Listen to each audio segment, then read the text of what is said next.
Salut à tous et bienvenue dans Parlons Cash l'Hebdo. On démarre avec ce message rassurant de la Banque de France et de la CPR, le gendarme des banques. Non, les ménages ne risquent pas d'être exclus en masse du crédit immobilier. Il y a quelques semaines, pourtant, les autorités financières s'étaient montrées très fermes, demandant aux banques de se montrer vigilantes lorsqu'elles accordent un prêt immobilier.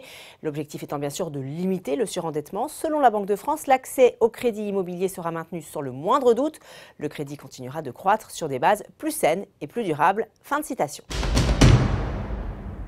On poursuit avec l'immobilier parisien qui atteint des nouveaux records après des années de hausse. Le prix moyen vient de franchir la barre symbolique des 10 000 euros le mètre carré.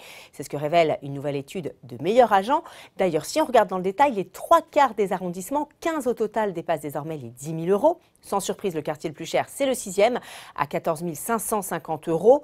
À titre de comparaison, dans le 19e, les prix frôlent les 8 452 euros le mètre carré et dans le 20e, les 8 808 euros le mètre carré, soit le quadruple de la moyenne nationale qui est à 2 653 euros.